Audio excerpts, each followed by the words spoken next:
بسم اللہ الرحمن الرحیم۔ آج بات کریں گے سورۃ التوبہ کی۔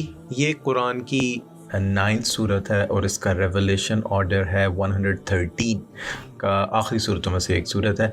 مدنی صورت ہے یہ، اور یہ صورت 10ویں پارے و اعلم سے شروع ہوتی ہے اور 11ویں پارے تک جاتی ہے۔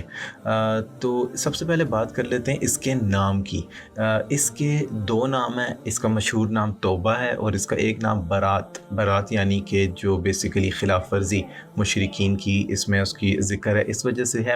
اور توبہ اس وجہ سے ہے کہ اس میں اللہ پاک نے 3 صحابیوں کی توبہ قبول فرمائی تھی۔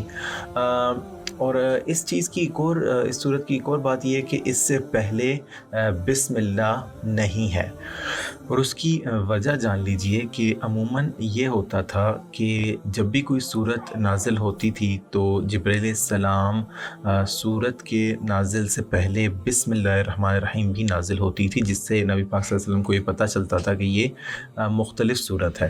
اور اس صورت سے پہلے جبرائیل علیہ السلام بسم اللہ لے کر نہیں اترے، اور نبی پاک صلی اللہ علیہ وسلم نے بھی یہ نہیں بتایا کہ یہ صورت کہاں اس کی پلیسمنٹ ہوگی قرآن میں۔ یہ تو پھر حضرت عثمان غنی کے دور میں جب قرآن کمپائل ہو رہا تھا تو اس صورت کی بہت مشابہت، بہت سملیرٹی سورہ الانفال سے ہے، جو اس کی ابھی پچھلی صورت گزری ہے، تو اس وجہ سے اس کو اس کے ساتھ رکھا گیا۔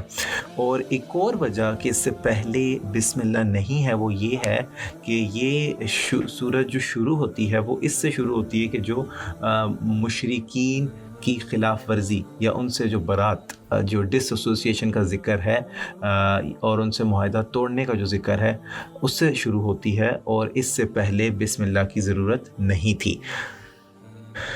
اور اب بات کر لیتے ہیں ان ٹاپکس کی جو اس کے 10ویں پارے میں آتے ہیں۔ 5 طرح کے ٹاپکس ہم نے شارٹ لسٹ کیے ہیں۔ نمبر 1 مشرکین سے سارے معاہدے توڑنا، نمبر 2 غزوہ حنین، اور نمبر 3 اللہ تعالیٰ کی اہل کتاب کی مذمت اور ان سے لڑنے کی اجازت، نمبر 4 غزوہ تبوک، اور نمبر 5 اللہ تعالیٰ کا منافقوں پر غصہ اور غضب۔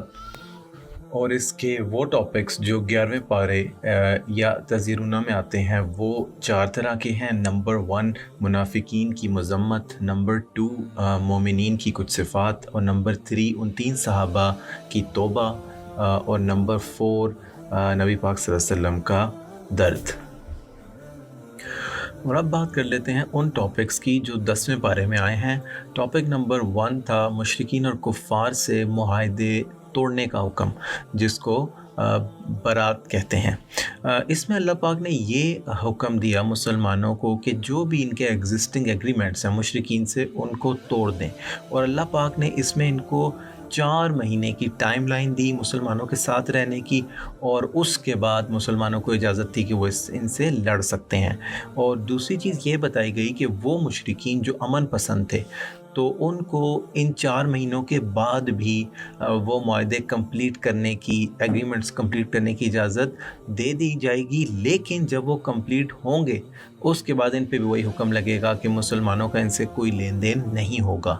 اللہ پاک نے مسلمانوں کو قتال کی اجازت دے دی، اور اللہ تعالیٰ نے مسلمانوں سے کہا کہ آپ یہ اعلان کر دیں کہ یہ جو مشرکین ہیں یہ حج بھی نہیں کر سکتے بیت اللہ کا، اور یہ مسجد الحرام میں داخل بھی نہیں ہو سکتے۔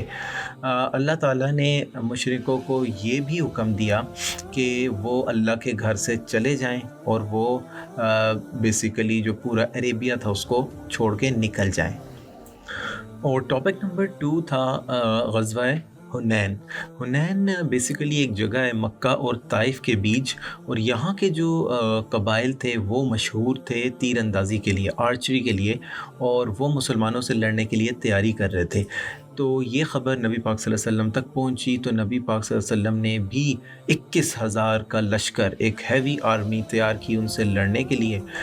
اس میں یہ نوٹ کر لیں کہ جو مسلمان تھے نا تو وہ تعداد میں تو بہت زیادہ تھے، لیکن انہوں نے یہ سوچنا شروع کر دیا کہ بھائی چونکہ ہم تعداد میں زیادہ ہیں، ہم تو آسانی سے ان کو مار دیں گے۔ تو یہ چیز اللہ کو پسند نہیں آئی، اور مسلمان جب وہاں پہنچے تو ان کو کافی نقصان ہوا، اور کہ ان کو اپنی کثرت تعداد پر فخر ہے، اور وہ سمجھ رہے ہیں کہ وہ اس وجہ سے جیت جائیں گے۔ تیر ان کو کافی لگے۔ تو اس کے بعد کیا ہوا کہ نبی پاک صلی اللہ علیہ وسلم وہاں کھڑے رہے، اور تقریباً کوئی 101 صحابہ ان کے ساتھ تھے، اور وہ بیسیکلی اپنے پاس سب کو بلاتے رہے، اور پھر نبی پاک صلی اللہ علیہ وسلم کے پاس سارے مسلمان اکٹھے ہوئے، اور اللہ تعالیٰ نے ان کو فتح دے دی۔ تو اس میں مسلمانوں نے 6000 جو قیدی تھے وہ اپنے پاس رکھے، اور اس میں کافی زیادہ ان کو فائدہ پہنچا، جن قیدیوں کو بعد میں انہوں نے چھوڑ دیا تھا۔ ٹاپک نمبر 3 تھا اہل کتاب کی مذمت اور قتال کی اجازت۔ تو اللہ تعالیٰ نے یہ فرمایا کہ آپ جو ہے وہ یہودیوں سے اور کرسچن سے آپ لڑ سکتے ہیں جو اللہ تعالیٰ پہ یقین نہیں رکھتے اور آخرت پہ یقین نہیں رکھتے۔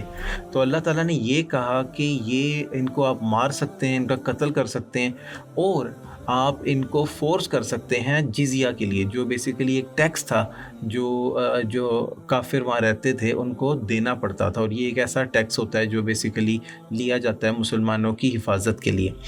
اور اس میں یہ بتایا اہل کتاب کے بارے میں کہ جو جوز تھے وہ بہت ظالم تھے، انہوں نے حضرت عزیر علیہ السلام کو اللہ کا بیٹا بنا لیا، اور جو کرسچنز تھے وہ بھی بہت ظالم تھے، انہوں نے حضرت عیسیٰ علیہ السلام کو اللہ کا بیٹا بنا لیا، اور اللہ تعالیٰ نے یہ فرمایا کہ یہ جو ہیں یہ بالکل جھوٹی باتیں ہیں۔ ٹاپک نمبر 4 تھا غزوہ تبوک۔ یہ اس زمانے کا ایک کنگ تھا جو کرسچن کنگ تھا، شام کے علاقے کا، جو مسلمانوں سے لڑنے کی تیاری کر رہا تھا، اور جب حضور صلی اللہ علیہ وسلم کو اس کی خبر ہوئی تو حضور صلی اللہ علیہ وسلم نے بھی ایک تیاری شروع کی مسلمانوں کی، اور یہ بہت ہی سخت مہینہ تھا، گرمی کا مہینہ تھا جس میں یہ تیاری کر رہے تھے۔ تو مسلمان اس میں یہ قصہ بھی ملتا ہے کہ کافی منافق بھی سامنے آئے، کہ جب ان کو کہا گیا کہ چلو تو انہوں نے کچھ بہانے کیے اور یہ کیا اور وہ کیا، اور وہ نہیں آئے۔ تو مسلمان جو ہے نا وہ 20 دن تک تبوک میں جا کے انہوں نے انتظار کیا، جو بیسیکلی سیریا کے پاس جو بارڈر لگتا ہے، لیکن کوئی جنگ جو ہے وہ نہیں ہوئی۔ تو اس میں ان منافقوں کا اصل چہرہ سامنے آیا، کیونکہ وہ صرف بہانے کر رہے تھے اس غزوہ سے بچنے کے، اور اس کے ساتھ یہ بھی ہوا کہ کوئی سچے صحابی بھی تھے جو بیسیکلی سستی کی وجہ سے نہیں جا سکے تھے۔ ٹاپک نمبر 5 جو تھا وہ ہے اللہ تعالیٰ کا منافقوں پر غصہ۔ اللہ تعالیٰ نے منافقوں کا جو نشانیاں بتائی ہیں یہاں پہ وہ آپ ذرا نوٹ کر لیجئے کہ منافق کیا کرتے ہیں۔ نمبر 1، منافق جو ہے نا وہ آپ کو اچھے کام سے روکتے ہیں اور برا کام کرنے کو کہتے ہیں۔ نمبر 2، وہ مسلمانوں کے نقصان پر خوش ہوتے ہیں، اور وہ قسمیں کھاتے ہیں مسلمانوں کا اعتبار حاصل کرنے کے لیے، ان کا ٹرسٹ گین کرنے کے لیے بار بار۔ اور اللہ تعالیٰ نے نبی پاک صلی اللہ علیہ وسلم کو یہ بتایا کہ اگر یہ 70 دفعہ بھی توبہ کریں تب بھی میں ان کی توبہ قبول نہیں کروں گا، اور اس کے علاوہ کہ اگر ان منافقوں میں سے کوئی مر جاتا ہے تو ان کی نماز جنازہ بھی نہ پڑھیں اور ان کی قبروں پر بھی نہ کھڑا ہوا جائے۔ اللہ پاک ہمیں سمجھنے کی اور عمل کرنے کی توفیق عطا فرمائے، آمین۔